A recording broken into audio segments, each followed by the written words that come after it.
শুনি, মানে একেবারেই ছোটবেলা থেকে যেখান থেকে বলার আছে। একটু বাবা মার কথা দিয়ে শুরু করি, as I am coming from them. আব্বু খুব ছোটবেলায় আমার দাদা মারা যান। আমার বাবা তখন পৃথিবীতে আসেননি, অর্থাৎ আমার দাদির পেটে থাকা অবস্থায় আমার দাদা মারা যান। আচ্ছা। তো আব্বুর জন্ম হয় মুক্তিযুদ্ধের প্রায় 6 years আগে। সো অ্যাট দ্যাট পিরিয়ড আমাদের দেশের অবস্থা আনস্টেবল ছিল, অ্যান্ড আব্বুর ফ্যামিলি যথেষ্ট গরিব ছিল বলতে গেলে, যাকে বলা যায়। সো আব্বুর বাড়ি হচ্ছে বরিশাল, অ্যান্ড সেখান থেকে উনি ঢাকায় আসেন। তখন ওনার 13 বছর বয়স যখন উনি ঢাকায় চলে আসেন, বিকজ বাড়িতে কোনো কিছুরই ফ্যাসিলিটিস ছিল না, এখনো নাই, আমরা কখনো যাই না আমাদের বাড়িতে। তো ওই সময় উনি ঢাকায় আসেন এবং একটা লাইফ লিড করার জন্য যতটুকু কাজ করার দরকার তাই সবই করেন। ইভেন দো যদি বলি ঠেলা গাড়ি পর্যন্ত তার সেটা।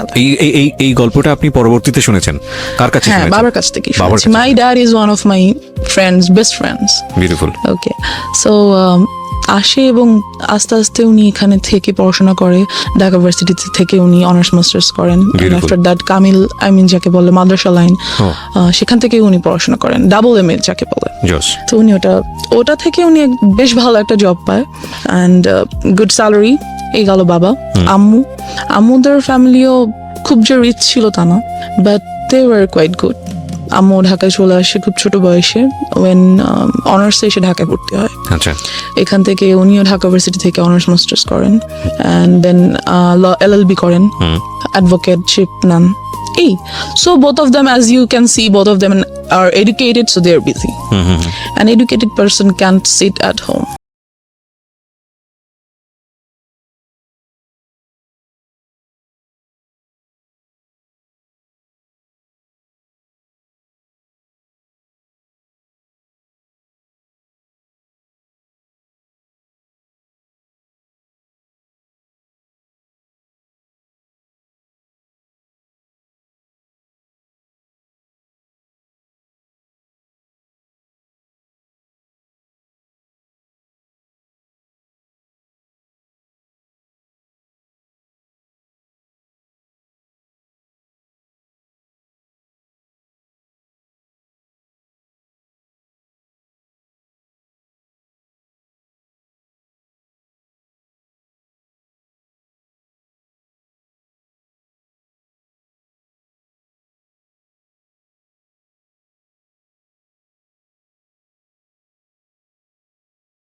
ছিল, বিকজ ইউনো যেখানে আম্মুর গাইডেন্সটা কম থাকে সেখানে আম্মুর সাথে বন্ধুত্ব হয় না, আর যখন বাচ্চাদের বাবা মার সাথে বন্ধুত্ব না হয় তখন তারা শেয়ার করতে পারে না কোনো কিছু।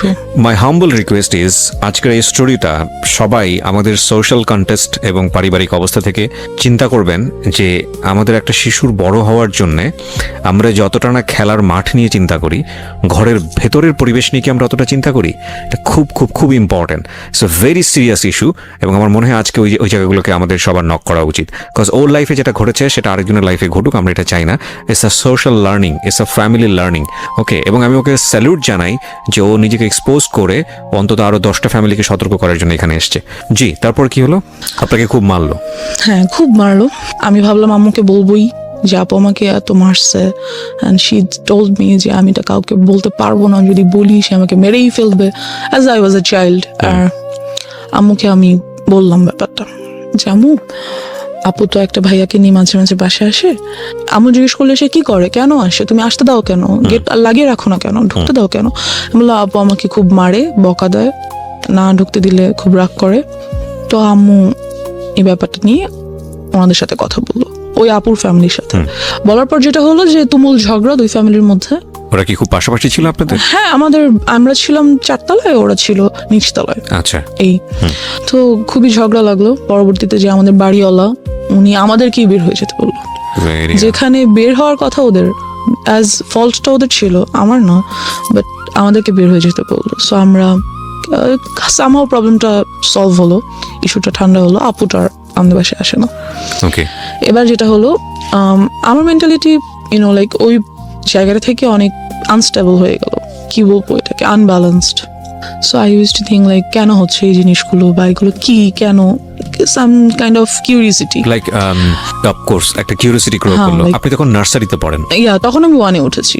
ওকে, তখন আমি 1-এ উঠেছি, অ্যান্ড আমার কাছে ব্যাপারটা খুবই আনইউজুয়াল লাগতো। ওকে প্রিয় শ্রোতা, গল্পের মাঝখানে ছোট্ট একটা পজ দিচ্ছি সবার জন্য অ্যানাউন্সমেন্ট। জীবন গল্পের পার্ট 2 বইটি বাজারে আসতে যাচ্ছে খুব শীঘ্রই। যারা অ্যাডভান্স বুকিং দিতে চান, কারণ অল্প সংখ্যক বই আমরা বাজারে আনি প্রতি বছরই ফেব্রুয়ারি মাসকে কেন্দ্র করে, যারা অ্যাডভান্স বুকিং দিতে চান এবং ঘরে বসে পেতে চান নামমাত্র মূল্যে, বইটির মূল্য রাখা হয়েছে মাত্র 200 টাকা। তাদের জন্য আমি বলে দিচ্ছি নাম্বারটি, এই নাম্বারে ফোন করে আপনাকে অ্যাডভান্স বুকিং দিতে হবে, এবং এই নাম্বারটি 24 ঘন্টা খোলা থাকে, চাইলে আপনি এই মুহূর্তেই ফোন করতে পারেন। নাম্বারটি হচ্ছে boibajar.com-এর 09611262020। আমি আবারও বলছি এবং ধীরে ধীরে বলছি, প্লিজ নোট করবেন, 09611262020। অ্যাডভান্স বুকিং দিন, 2-1 সপ্তাহের মধ্যেই বইটি আপনার ঠিকানায় পৌঁছে যাবে। বইটির মূল্য রাখা হয়েছে নামমাত্র মূল্য 200 টাকা। ওকে, As I have seen them doing something like that, so আমার কাছে অনেক আনইউজুয়াল লাগতো যে কেন এটা কেন হচ্ছে। আমার একটা ফ্রেন্ড বলা যায় না ঠিক, আমার থেকে সিনিয়র ছিল তখন, ও মেবি ক্লাস 3 or 4-এ পড়ে। I use to talk a lot with her, তো সেই ব্যাপারে আমাকে অনেক কিছু বলে। একটা বাচ্চা কি বা বলতে পারে, 3-4-এর একটা বাচ্চা, যতটুকুই ওর কাছে মনে হয়েছে বা ও যা বুঝে সেখান থেকে বলছে আমাকে। Anyway, so yeah, and after that আমাদের 6 তলায় একটা ছেলে থাকতো। He proposed me when I was in class 1. Seems funny. Anyways, so আমাকে প্রপোজ করলো যে I want to be your boyfriend. So I was like, yeah, I got a chance. হ্যাঁ, সবার কাছে, আমার কেন নাই? আপুর আছে, ওই আপুর আছে, সেই আপুর আছে, হ্যাঁ আমার এরকম করা উচিত। তো I said okay. So he like কিছু না বুঝিয়ে ওকে করে দিল। হ্যাঁ, সবার আছে, সুতরাং আমার ইটস আ ফ্যাশন। হ্যাঁ, আমিও যাবো, ওকে ফাইন, গুড, কি হবে I don't know, like boyfriend, good, ওর সাথে ঘুরবো ফিরবো কথা বলবো, এই তো। সো একই স্কুলে ছিলাম আমরা, নিয়ে আসতো। আমি ক্লাস 1-এ ছিলাম, সিরিয়াসলি আমি এখন বলতে গেলেও এম্বারাসড ফিল হয়, like how did I do that? No, there is a reason, of course, there is a definitely reason. But আমারও হয়তো বা বোঝা উচিত ছিল নিজেকে, হয়তো লাইক টেক কেয়ার করা উচিত ছিল, বিকজ আপনি একটা চাইল্ড সে সময়, রাইট? বোঝা উচিত ছিল আপনার প্যারেন্টের। যাই হোক, আমরা সেই ডিসকাশনে পরে যাব। বাট তারা আসলে কিভাবেই বা বুঝবে, আমিও তো তাদেরকে ঠিক ওভাবে বলতে পারি নাই। It's a situation actually. Like, okay. Yeah. So yeah, then he was my first boyfriend. Okay. Then somehow ওরা বাসা চেঞ্জ করে ফেলে। বয়ফ্রেন্ড এই আর কি, ও তো একটা বাচ্চা, ওই বা বয়ফ্রেন্ড গার্লফ্রেন্ডের কি বুঝে। যাই হোক, তো সামহাও বাসা চেঞ্জ করে ফেলার পরে I use to like a boy, I use to like him very much because he looked very cute. So বাচ্চা ছিলাম দুজনেই, ও আমার ক্লাসমেট ছিল, তখন আমি 2তে উঠেছি। এনিওয়েজ, তো এই তারপর আমরা ওখান থেকে বাসা চেঞ্জ করে ফেলি। বাসা চেঞ্জ করে আমার যে বর্তমান বাসা, মানে আমাদের নিজেদের বাড়ি করে ফেলি আর কি, সেখানে চলে আসি। আসবার পর আমরা এখান থেকেই শুরু হয় আমার লাইফের মোস্ট ট্র্যাজিক পার্ট, বিকজ আমাদের যে এলাকাটা মেনশন করছি না, বাট কি বলবো, এলাকা বলা যায় না আসলে। Can any people like live there, I feel, because ওই সময়টাতে ওটা মানুষের বসবাস উপযুক্ত তো ছিল না। Fine, I want to listen your story, what happened there. হ্যাঁ, আমরা একটা মৃত্যুর জন্য যেটা একটা অনুষ্ঠান হয়, কাইন্ড অফ কুলখানি বা কোনো কিছু, না আই ডোন্ট নো, অনেকজনকে ডেকে খাওয়া দাওয়া করায়, সামথিং লাইক দ্যাট। অনেক ছোট ছিলাম, মনে নেই, 2তে আমি তখন উঠেছি মাত্র। যাই, তো সেখানে আমরা যাই। যাওয়ার পর যেটা হয়, আমরা একটা আমার কাইন্ড অফ নানা, মানে আমার আম্মুর খালুজান হয়, ওনাদের গাড়িতে করে সেখানে যাই। তো ওই গাড়ির ড্রাইভার, সো আই ওয়াজ, আমি একটু ছোট বাচ্চাই ছিলাম এই যে, তো সে আমাকে খুব কোলে টোলে করে নিয়ে আদর করে এখানে ওখানে ঘুরাতে নিয়ে যায়। And then I noticed something, যেহেতু আমি অনেক কিছু বুঝি এই ব্যাপারগুলোতে, ইউনো লাইক ফিজিক্যালি কিভাবে you have to save yourself, আমি অনেকটাই বুঝি এই ব্যাপারগুলো। তো he tries to touch my private parts, and আমি বুঝতে পারি ব্যাপারগুলো, ফিল করি। সো আমি ওনার কাছে আর যেতে চাই না। কি ছিল উনি? Driver, as I said. আপনাদের ড্রাইভার? নো, যাদের গাড়িতে করে আমরা গেছি, আমার নানা ভাইয়ের driver. Okay. So he tries to like kind of, এটা first embarrassment of your life. এবং এই ঘটনা ঘটার পরে আপনি কি করলেন? তা আমি যেতে চাই না ওনার কাছে, যে না আমি, মানে ওখানেই আমরা আছি তখনও, কিন্তু আমি আম্মুর কাছে চলে যাই, যে আমি যাবো না ওনার কাছে। কিন্তু আমি কেন যেন আম্মুকে বলতে পারি না, লাইক আমার সাথে এটা হচ্ছে, আমার এটা ফ্রি ভাবে আম্মুকে বলা উচিত, কেন যেন আমার আম্মু আব্বুর প্রতিও ওই ভরসাটা আসে না, যে না আমি বলতে পারি। I don't no Y, but আমি বলতে পারি না। সো আম্মুকে আমি বলি যে আমার ওনাকে ভালো লাগছে না, আমি ওনার কাছে যাবো না। দেন আমরা ওখান থেকে চলে আসি, অ্যান্ড খুবই ট্রিক করে উনি আম্মু আব্বুর নাম্বারটা নিয়ে নেয়, ফোন নাম্বারটা নিয়ে নেয়, যে হ্যাঁ আমরা কোথাও যেতে হলে আমাকে ফোন দিবেন, আসবো, হ্যান ত্যান ফ্যান। যদিও উনি কিন্তু আমার নানা ভাইয়ের পার্সোনাল ড্রাইভার। ওকে।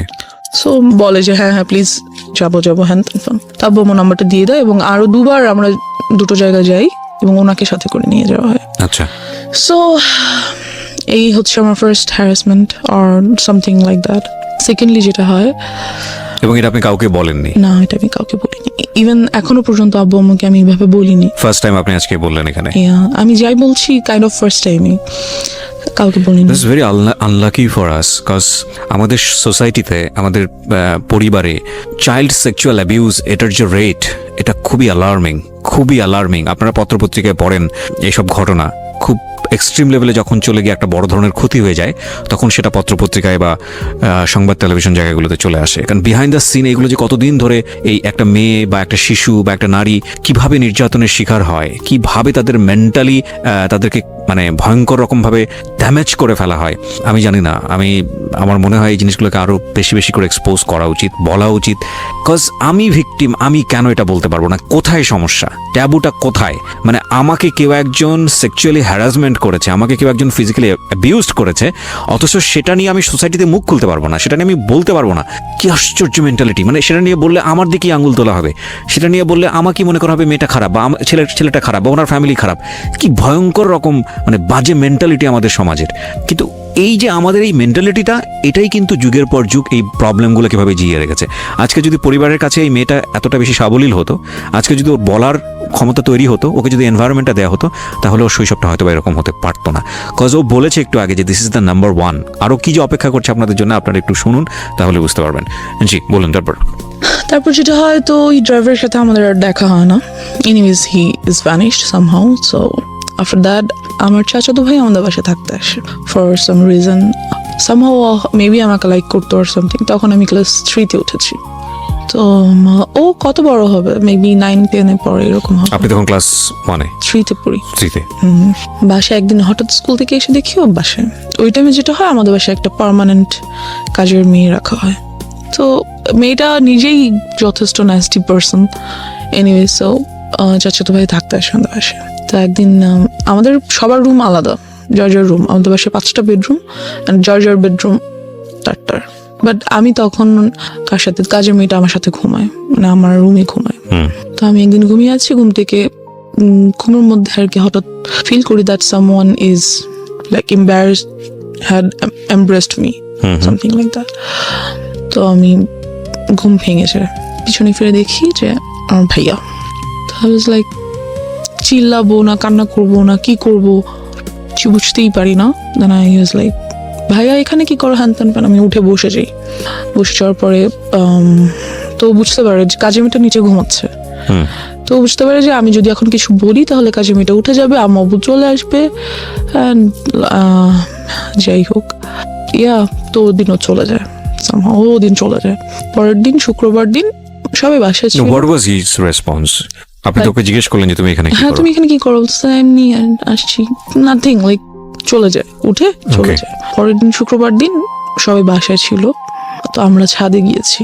আমাদের ছাদটা খুব সুন্দর, গাছ লাগানো চারিদিকে, বসার মতো স্পেস আছে, টেবিল আছে। যাই হোক, তো ওখানে আম্মু চা করে নিয়ে গেছে, সবাই চা খাচ্ছে, ভাইয়াও গিয়েছে উপরে। ছাদটা দুটো ছাদ, একটা হচ্ছে চিলে কোঠার একটা ছাদ আছে আর মেইন ছাদটা নিচে।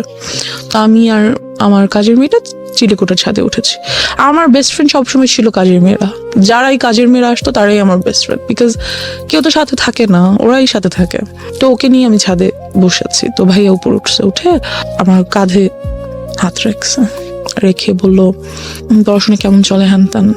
বললাম হ্যাঁ ভালো। বলতেছে কোনো ম্যাথে প্রবলেম হলে আমাকে দেখাও, ইত্যাদি ইত্যাদি কথা বলতেছে। And he tried the same thing that I faced with that driver. He was trying to touch some of my private parts. তো কাজের মেয়েটা এটা বুঝতে পারে, বিকজ আমার থেকে বেশ বড়। তো আমাকে বলে, আপু চলে নিচে চলে যাই। তো আমিও ফিল করছিলাম, সো আই ওয়াজ লাইক হ্যাঁ নিচে চলে, বাট ভাই আমাকে যেতে দিচ্ছে না। তো না থাকো, এখানে কত সুন্দর লাগছে, পরিবেশটা ভালো লাগছে, যেতে দিচ্ছে না। এই গেল সামহাও। তো আমি চলে আসি নিচে, কিছুক্ষণ বাদে চলে আসি। তাই আম্মুকে বলি ব্যাপারটা, যে আম্মু ভাইয়া আমার সাথে, আমি আম্মুকে ডাইরেক্টলি বলি যে আম্মু ভাই আমার প্রাইভেট পার্স টাচ করার চেষ্টা করে। এটা বলার পর আমার চাচার সাথে আর কি আব্বুর তুমুল ঝগড়া হয়। ও তার মানে আলটিমেটলি আমি একবার বলে ফেলি, হ্যাঁ একবার বলি আম্মুকে, আম্মু আব্বুকে বলে, দেন তো ওদের সাথে খুবই ঝগড়া হয়। আর ওই ভাইয়াকে আমাদের বাসায় আসতে মানা করে দেয়। এখন ব্যাপার হচ্ছে আব্বু আম্মুই বা কি করবে, এতবার এতজন এত মানুষ, কয়জনকে বাসায় আসতে মানা করবে, কয়জনকে ধরে রাখবে, দরজা কি সবসময় বন্ধ রাখবে বাসার? এটা তো সম্ভব না। যাই হোক সামহাও ওটা চলে যায়। আমি তখন ক্লাস 3-তে, এবং আম্মু আমার জন্য একটা টিচার রাখে। আমার বাসায় কখনো টিচার ছিল না, আম্মুই পড়াতো। বাট তখন দেখা যায় যে আম্মু তখন অ্যাডভোকেটশিপটা ছেড়ে দেয়, ছেড়ে দিয়ে আম্মু একটা গভর্নমেন্ট জব নেয়। এতে করে যেটা হয় যে আম্মু খুবই বিজি হয়ে যায়। ওখানে তো অ্যাডভোকেটশিপে হচ্ছে কেস পাবো যাবো এরকম কিছু, পাবো না বাসায় আছি। বাট একটা জব ইজ 9 to 5 ডিউটি। আর আম্মুর যেই অফিসটা পড়ে যায় অনেক দূরে, সেখানে যেতেই প্রায় 1.5-2 ঘন্টার মতো লাগে। সো আমাকে একেবারেই টাইম দিতে পারে না। বাট তখন যেটা হয়, আমার খালামণিকে তারা আমাদের বাসায় নিয়ে আসে, খালামণি আর তার হাজব্যান্ডকে। অ্যান্ড আমার সেফটির জন্য আব্বু আম্মু তাদেরকে একটা ফ্ল্যাট গিফট করে দেয় আমাদের বাসায়, ওকে, যে যাতে আমার ছেলে মেয়েরা সেফ থাকে এই জন্য। তো খালামণিও জব করে, মেইন প্রবলেম এখানেই। তো দেখা যায় সেটা আসলে কি বলবো, সবসময় সবাই সবকিছু বুঝে না, ইউনো, অনেক সময় আমরা অনেক কিছু দেখেও দেখতে পারি না, ব্যাপারটা এরকম।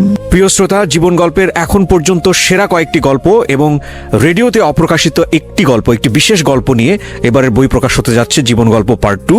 যারা এই বইটি ঘরে বসেই সংগ্রহ করতে চান, কারণ অল্প সংখ্যক বই বাজারে আনা হয় প্রতি বছরই ফেব্রুয়ারি মেলাকে কেন্দ্র করে, বই মেলাকে কেন্দ্র করে, তারা ফোন দেবেন এই নাম্বারে। নাম্বারটি হচ্ছে boibajar.com-এর এবং নাম্বারটি হচ্ছে 09611262020। আমি আবারও বলছি 09611262020।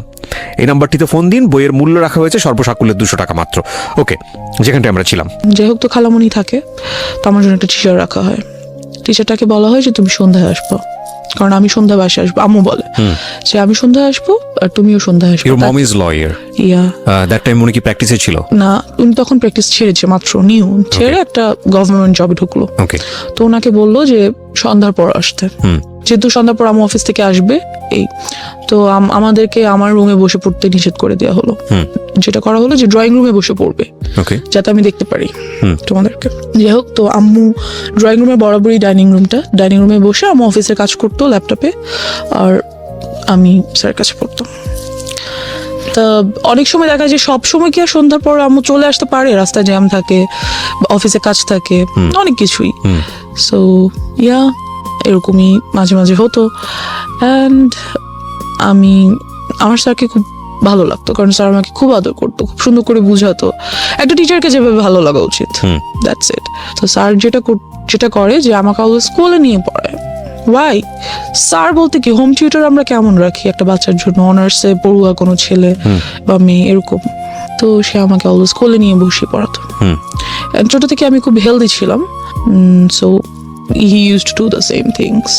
তো ফার্স্ট ডেতেই তো আপনার বুঝে যাওয়া উচিত ছিল যে এটা তো আসলে ফার্স্ট ডেতে তো উনি এরকম করেনি। ওকে, আফটার 6 or 7 months আমাকে পড়াতে একটা টাইমে এসে এরকম দেন যেটা হলো যে উনি বুঝতে পারলো যে আমি এটা পছন্দ করছি না, এবং এই ব্যাপারটার পর আমি ওনার কাছে যে আর পড়ি না, ওকে, ওনার কাছে যেতে যাচ্ছি না। তো উনি করলো কি, নানান কথা আমাকে বলে, like love and relationship and কোন ক্লাসে তখন আপনি? Class 3 class 3 only, and I just can't understand একটা টিচার অনার্সে পড়ে সে কিভাবে ভাবে যে আমি একটা ক্লাস 3 এর বাচ্চাকে রিলেশনশিপ এর ব্যাপারে বলি। I don't know. তো and he said I want to be your boyfriend. একটা teacher, and I was like আমি আম্মুকে বলে দিব। তো বলতেছে বলো, তোমার আম্মু কখনোই বিলিভ করবে না। and he was right, আমি আম্মুকে বললাম আর আম্মু এটা বিলিভ করলো না। কাজ যে টিচারটা ছিল উনি আব্বু আম্মুর খুবই পরিচিত একজনের ছেলে ছিল, বেশ ঘনিষ্ঠ একজনের ছেলে। তো আম্মু এটা কেন বিলিভ করলো না? তারা কি বলতে চাইলো আপনাকে? বললো যে, আমি বললাম যে আম্মু স্যার আমাকে বলে স্যার যাতে আমার বয়ফ্রেন্ড হয়ে যায়। তো আমি বললাম আর তোমার সাথে মজা করেছে, something like that. Note this kind of thing please. সাথে মজা করেছে, এটা কিছু না। তুমি স্যার কি এমনিতে তোমাকে কোনো কারণে লাইক আম্মু asked something personal, so I said আমি ওই ব্যাপারে আর কিছু বলতে পারি না। I don't know why, আমি সবসময় এখানটাতে যে আটকে যাই, আম্মুকে বলতে পারি না কেন জানি। আচ্ছা, আপনি আমাকে একটু বলেন যে আগের যে দুটো ঘটনা আপনি আপনার ফ্যামিলিকে জানিয়েছিলেন, তারা কি আপনাকে কোনোভাবে ব্লেম করেছিল? না, করেনি, বা ওরা সেটাকে ওভারকাম করার চেষ্টা করেছে। যেমন ভাইয়াকে বাসায় আসতে মানা করে দিল, এর আগে যে কাহিনীটা বললাম সেটা তো ডেফিনেটলি তারা করেছে, আপনি এটা বলেছেন, কিন্তু থাকে না অনেক সময় আপনাকে দোষ দিয়ে দেওয়া, মেয়েদেরকে দোষ দিয়ে দেওয়া, এটা করেনি। আমার আম্মু এডুকেটেড পারসন, তারা বুঝতে পারে ব্যাপার। আচ্ছা ফাইন, তো আপনাকে কোনোভাবে কি বুঝিয়েছিল যে দেখো কোনটা গুড টাচ কোনটা ব্যাড টাচ, এবং এরকম হলে তোমার কি করতে হবে? এটা আমাকে বুঝাইনি, কারণ হচ্ছে আপনি নিজেও কি কোনো গ্লুমি সেন্সে ছিলেন যে আসলে কি হচ্ছে, কেনই বা এরকম হচ্ছে? আমি অফ কোর্স ছিলাম, I was very confused because ওই পর্যন্ত আমি জানতাম না, যদি আমি সরাসরি বলি সেক্সুয়ালিটি কি আমি জানতাম না, I didn't new, so I had to face them. So আপনাকে আপনার ফ্যামিলি মেম্বাররা ক্লিয়ার করেনি যে মা আসলে এই জিনিসটা এরা ট্রাই করছে, that is actually bad thing, so you have to be aware of? এটা কখনো বলেনি। সো আপনি নিজে থেকে একটা ধোঁয়াশার মধ্যে ছিলেন, আপনার কোয়ারি হতো না, বাবা মাকে জিজ্ঞেস করতেন না যে মা আসলে সবাই কেন এরকম করছে? হতো, বাট আমি কেমন করে মানে আমি কেন যেন আনকমফোর্টেবল ফিল করতাম ওই ব্যাপারটাতে জিজ্ঞেস করতে, লাইক আমার ভালো লাগতো না, বা আমি চেতাম না, বা চাইলেও পারতাম না, এরকম কিছু। তো যাই হোক, তো স্যারকে বলা হলো, তো স্যার আমাকে 1.5 year পড়াইছে। দ্যাট টাইম যখন 1 year কাছাকাছি প্রায়, তো he gave me a love letter. সে সেখানে লিখেছে, আমি তোমাকে অনেক পছন্দ করি, তোমাকে আমি অনেক আদর করব, তুমি ঠিক মতো পড়াশোনা করো, বড় হও, দেন আমি তোমাকে বিয়ে করব, হ্যান ত্যান ফ্যান। তো আমি আম্মুকে দেখানোর পরিবর্তে সেটা আমার ফ্রেন্ডকে দেখালাম, স্কুল ফ্রেন্ডসদেরকে। তখন আমি পড়ি ক্লাস 3-তে। যে কাহিনীটা হলো সেটা হচ্ছে ওই ব্যাপারটা নিয়ে পুরো স্কুলে কাহিনী হয়ে গেল, তো যে ওই মেয়েটাকে ওর স্যার লাভ লেটার দিছে, এন্ড প্রিন্সিপাল আম্মুকে ডাকলো। এবং কাহিনী শুধু এক জায়গায় লেগেছে আরেক জায়গায়, এরকম একটা অবস্থা। কাহিনীটা শুধু ওই পর্যন্তই হলো না যে লাভ লেটার হয়ে গেল, ওরা বিয়ে করবে, ওদের কতদিন পরে ওদের বেবি হবে, হ্যান ত্যান, বাচ্চারা যা করে নর্মালি, মানে বিশাল কাহিনী, পুরো স্কুল জানাজানি হয়ে গেল এটা। আম্মুকে কিন্তু আমি তখনও বলিনি, ইভেন দো লাভ লেটারটা আমি স্যারকে কোনো রিপ্লাইও করিনি, কিছুই না, বাট ব্যাপারটা পুরো স্কুলে কাহিনী হয়ে গেল। এন্ড প্রিন্সিপাল ডাকলো আম্মুকে, সো আম্মু গেল, ক্লাস টিচার, প্রিন্সিপাল সবাই মিলে বললো আম্মুকে যে এরকম কি হয়েছে, আমরা তো জানি না, কেন স্কুলে এত গুজব, হ্যান ত্যান।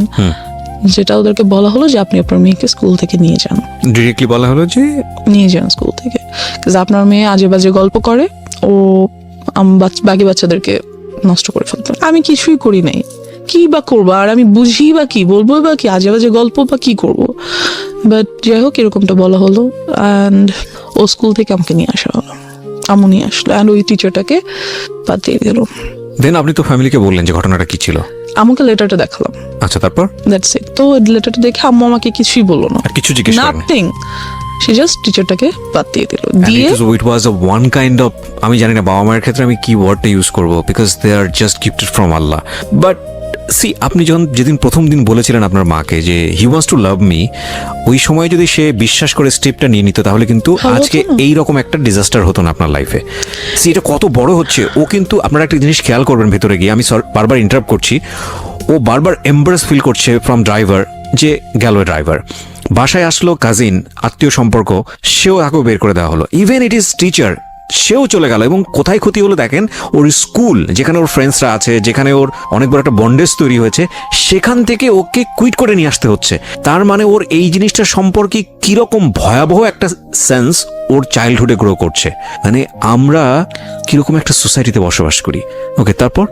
যে স্কুলটাতে আমি ছিলাম ওটা অনেক স্বনামধন্য স্কুল ছিল, আমরা মেনশন করতে চাই না, মেনশন করছি না, অনেক সিনারি বাংলাদেশে এরকম বিহাইন্ড আন্ডার দ্য সিন এরকম। ওখান থেকে এসে আমার এলাকার একটা স্কুলে ভর্তি হতে হলো। ওকে, তো ওখানে ভর্তি হওয়ার পর যেটা হলো যে ওই টিচারটা যাকে আমি বাদ দিয়ে দিয়েছে, সে মাঝে মাঝে স্কুলের সামনে এসে দাঁড়িয়ে থাকে, and এই ব্যাপারটাও আমি আম্মুকে বললাম। চিপস নিয়ে আসি, চকলেট নিয়ে আসে, বেলুনস নিয়ে আসে, হ্যান তেন। তো আম্মুকে অনার্সে পড়ুয়া, হ্যাঁ অনার্সে পড়বো, মেবি ফার্স্ট আর সেকেন্ড ইয়ারে পরে এরকম কিছু হবে। যাই হোক, তো নিয়ে আসে, তো আমি আম্মুকে বললাম যে আম্মু স্যার প্রতিদিন এসে দাঁড়িয়ে থাকে, আমাকে নিয়ে যেতে চায়, বাসায় পিছন পিছন আসে, বেলুন দেয়, চিপস চকলেট দেয়, হ্যান দেন। তো আম্মু করলো কি, আমাকে আনা নেওয়া করার জন্য একটা বুয়া রেখে দিল 1000 টাকা বেতন দিয়ে, যাতে অ্যাটলিস্ট ওই লোকটা না দাঁড়িয়ে থাকতো। এবার যে টিচারটা রাখলো, ওর বাবা মা অনেক নিম্নমানের আর কি, খুব গরিব, তারা স্লামে থাকে। ওর বড় আপুর বিয়ে হয়ে গেছে, সেখানে একটা বেবি আছে, হাজবেন্ড ছেড়ে দিচ্ছে, লাইক ওদের ফ্যামিলিতে খুব ট্র্যাজেডি।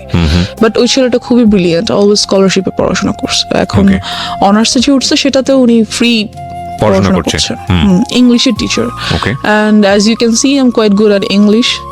বলবো just because of him? No, not like that. Not He like teaches that. you. Yeah, he teached me. He teached good, but one more tragedy over here. যাই হোক, তো উনি এরকম কিছুই ছিলেন না, বরং খুবই রাগী, বদমেজাজি অ্যান্ড টর্চারেবল টিচার ছিলেন। পড়া না করে রাখলে মারতেন, এবং প্রচুর মারতেন। কোন ক্লাসে তখন আপনি? আমি তখন ক্লাস 4-এ পড়ছি, প্রায় শেষের দিকে। ওকে, যাই হোক, তো অ্যান্ড একটা টাইমের পরে দেখা গেল যে পড়া না করার জন্য আমার সেক্সুয়ালি হ্যারাসড হতে হবে। মানে কি? So what was the story? Tell me, what was the first day storyটা কি ছিল? যেটা হলো যে আম্মু ওনাকে রাখলো, অ্যান্ড এই টিচারটাকে আর আম্মু রাতে আসতে বললো না, কারণ আম্মু ওনাকে অনেক বিলিভ করতো, অ্যাজ ওর বাবা মা আমাদের কাছ থেকে অনেক ফেভার নিত, অনেক ফেভার নিত। সো আম্মু অ্যাটলিস্ট ভাবছে যে ওর বাবা মাকে আমরা এত ফেভার করি, সেটা আমাদের প্রতি লয়াল থাকবে। বাট এরকম কিছুই হলো না। যাই হোক, তো উনি বাসায় আসতেন, আমাকে বকা দিতেন, বাসায় কেউ ছিল না। আমার ছোট বোনটা ডে শিফটে পড়ার কারণে সকালে 10টায় বের হতো, আস্তে আস্তে সন্ধ্যা 6টা-7টা বেজে যেত, কোচিং টোচিং করে একবার বাসায় আসতো। তো দেখা গেছে যে আমি বাসায় একা।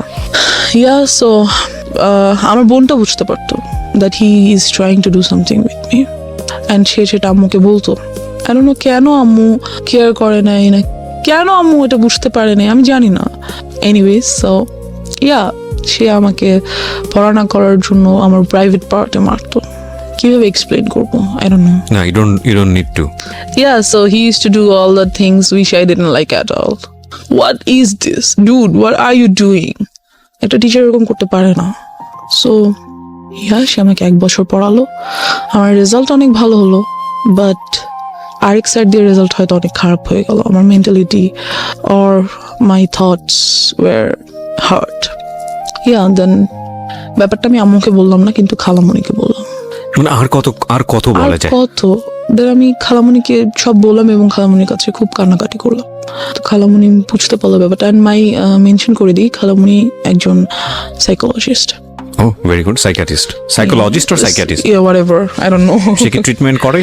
না, ছেড়ে দিয়েছি, এটাও নিয়ে ছেড়ে দিয়েছি। সাইকিয়াট্রিস্ট, হ্যাঁ। Yeah, whatever. So আমি খালামণিকে বলার পরে খালামণি ব্যাপারগুলো আম্মুকে খুব ভালোভাবে শেয়ার করলো। আম্মু যেটা হলো যে বুঝার পরিবর্তে আম্মু খুব রাগ হয়ে গেল যে আমি কি করব, কয়টা টিচার চেঞ্জ করব, একটা আনছি এটাও বলে এটা, আরেকটা আনছি এটাও বলে এটা, সবগুলাকে বাদ দিচ্ছি। এটা কি ও আসলেই এরকম হচ্ছে নাকি ও পড়াশোনা করতে যাচ্ছে না? কি করব, কয়টা টিচার বাদ দিব, টিচার পাবো কোথায়? And আমাদের যে এরিয়াটা ছিল সেখানে ভালো টিচার পাওয়াও খুব মুশকিলের ব্যাপার ছিল। So she was like fed up, আমি করবোটা কি? বাবাকে বলতে পারছে না, কেন বলতে, সে জানে কেন বলতে চাচ্ছে না বাবাকে ব্যাপারগুলো। অ্যান্ড এই টিচারটাকেও আম্মু বাদ দিয়ে দিল এক পর্যায়ে। যে বাদ দেওয়াতে যেটা হলো, বাদ দিবে আর কি, 1 month পর বাদ দিবে এরকম, মানে মাসের শেষে তো বাদ দিতে হবে এরকম কিছু। The biggest tragedy of my life. একদিন স্যার 1টা-1:30টার দিকে বাসায় আসলো। স্যার খুব ভালোভাবে জানে এই টাইমে আমাদের বাসায় কেউ থাকে না, এবং স্যারের বিকেল 5টার আগে আমাদের বাসায় ঢোকার নিষেধ। আম্মু বলে দিয়েছে তাকে যে তুমি আসবে না, বিকেলের আগে বাসায় আসবে না। বিকেলে আমার খালামণি বাসায় চলে আসে আর কি। তো সে যেটা করলো যে 1:30টার দিকে বাসায় আসলো। ওই সময় যেটা কাজের মেয়েটা আমার খালামণির বাচ্চাদেরকে নিয়ে তাদের ফ্ল্যাটে ঘুম পাড়াচ্ছে, আর আমার ফ্ল্যাটে আমি একা। তো কলিং বেল বাজলো, আমি গেট খুললাম। খোলার পর দেখলাম স্যার। বললাম স্যার এখন তো আমি পড়বো না, আমি তো মাত্র স্কুল থেকে এসেছি। তো সে বললো যে আমার আজকে অনেক কাজ আছে বিকালে, এখনই পড়া শেষ করতে হবে, তুমি বই নিয়ে আসো। তো অ্যাজ ইউজুয়াল আমি বই আনতে গেলাম আমার রুমে, যেহেতু আমার রুমে পড়া নিষেধ। কাজ আম্মু ড্রয়িং রুমে, আমার রুমে পড়া নিষেধ ছিল, ড্রয়িং রুমে পড়তে হতো।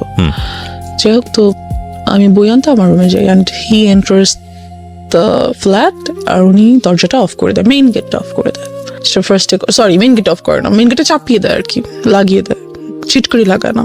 অ্যান্ড আফটার দ্যাট আমি আমার রুম থেকে বই আনতে যাই, আর উনিও আমার পিছনে পিছনে আমার রুমে চলে যায়। যেটা উনি করে সেটা হচ্ছে আমার রুমের দরজাটা উনি আটকে দেয়। আটকে উনি আমাকে ফার্স্টে 2টা চড় দেয়, দিয়ে একটা লাথি মেরে খাটের মধ্যে ফেলে দেয়। যেটা করে, আমি স্কার্ট পরা ছিলাম, অ্যান্ড ওটা উনি ছিঁড়ে ফেলে। আফটার দ্যাট উনি আমাকে আমার পায়ের উপরে পা দিয়ে, হাঁটু দিয়ে বসে, আমার গলার উপরে কোলবালিশ দিয়ে দেয়, আর মুখটা খুব জোরে চেপে ধরে। So I was like stuck. হয়তো আল্লাহই কোনোভাবে হেল্প করছে আমাকে, যে ঠিক ওই টাইমটাতেই আমাদের মাঝখানের ফ্ল্যাটের এক ভাড়াটিয়া উপরে আসে, তার চিনি লাগবে। সো এসে উনি দেখে যে দরজায় টিচারের ছেলেদের জুতা, যেহেতু আমাদের বাসায় ছেলেদের জুতা আসে না, থাকে না কখনো। সো নক করা মাত্র দরজাটা খুলে যায়, ধাক্কা দেওয়া মাত্র ঢুকে ফিল করে যে ভিতরে আমার রুমে কেউ আছে, and something is going on. আমি হয়তো চিল্লাতে পারছিলাম না, বাট সাউন্ড তো করতে পারছিলাম, ধস্তাধস্তি তো করছিলাম। সো উনি বুঝতে পারে ব্যাপারটা, বুঝে উনি খুবই প্রচন্ড জোরে আমার দরজায় নক করে, অ্যান্ড স্যার নকটা শুনেই আমাকে ছেড়ে উঠে দাঁড়িয়ে দরজাটা খুলে টেবিলে চলে যায়, যে বসে থাকে, অ্যান্ড আমার দিকে জাস্ট একবার তাকায়, লাইক আ লুক, আমাকে সাবধান করে দাও, হেই ডোন্ট ইউ ডেয়ার, কাউকে বলা যাবে না, সামথিং লাইক দ্যাট। তো আমি যেটা করি, আমি দৌড়ে আন্টিকে জড়িয়ে ধরি, অ্যান্ড কান্না করে দিই, আন্টির কাছে কান্না করি খুবই, যে আন্টি আমাকে কোলে নিয়ে ওনাদের বাসায় চলে যায়। তখন আমি ক্লাস 5-এ পড়ি। নিয়ে যায় এবং জিজ্ঞেস করে কি হয়েছে। ইতিমধ্যে স্যার বাসা থেকে বেরোয় চলে যায়। এরকম একটা অ্যাটাক উনি কেন করলো? কোন ধরনের কোন আমি খালামণিকে বলেছি, ও তার আম্মু যে তার মাকে বলেছে। ওনাকে কি বিষয়টা আগে থেকে নক দেওয়া হয়েছিল আপনার ফ্যামিলি থেকে, তোমাকে বাদ দিয়ে দেওয়া হচ্ছে বা এরকম করে? মেবি, আই ডোন্ট নো, অবশ্যই না হলে উনি এরকম করার তো কথা না। Okay, so what was his intents basically? কি কি চাচ্ছিল সে? যেহেতু জিনিসটা হয়তো সে ভাবছে যে আমাকে যেহেতু বাদ দিয়েই দিচ্ছে, আমার নামে একটা বদনাম হচ্ছেই, তাহলে বদনামটা কিছু না করে কেন হবে, আমি কিছু করি দেন হোক, মেবি সামথিং লাইক দ্যাট। কিছু যে সে করেনি তা তো না, কিছু তো সে করেছে, কিছুটার তো আর বদনাম হবে না। যখন বলে হবে তখন তো ফুল বদনামটাই হবে। সো সে চাইছে তো আমি ফুলই করি, কেন করবো না। তারপরে কি হলো আপনার খালামণির সঙ্গে? খালামণি না, সরি, আন্টি পাশের বাসায় আন্টি। তো আমি খুব তখন তো বাসায় কেউ নেই। তো কান্নাকাটি করার পরে আম্মুকে আন্টির সাথে সাথে ফোন করলো, ফোন করে ব্যাপারটা বলার পরে আম্মু বললো আচ্ছা ভাবি, ওকে আপনি আপনার কাছে রাখেন। আমি এতটাই ভয় পেয়ে গেছিলাম যে এর পরের 1 month আমি ঘুমাতে পারিনি রাতে। আপনার মা এসে কি করলো?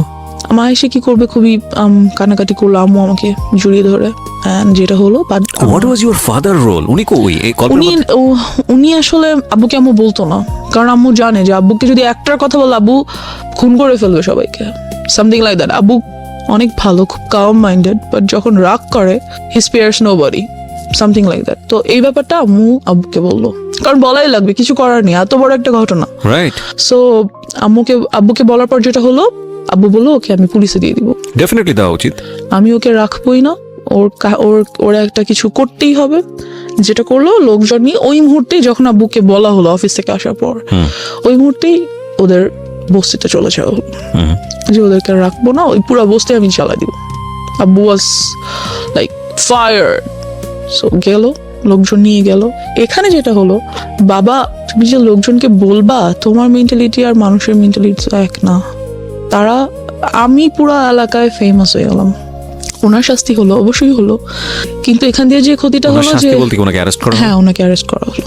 আপনি যখন ক্লাস 5-এ? হ্যাঁ, পরে উনি অবশ্য জামিনে ছাড়া পেয়ে যায়। আচ্ছা, কেস ফাইল করা হয়েছিল তাহলে? হ্যাঁ, আমার নামে প্রচুর বদনাম হয়ে গেল। আমার কোনো বন্ধু বান্ধব হয় না, আমাদের বাসায় কেউ আসে না, আমার সাথে কেউ খেলে না।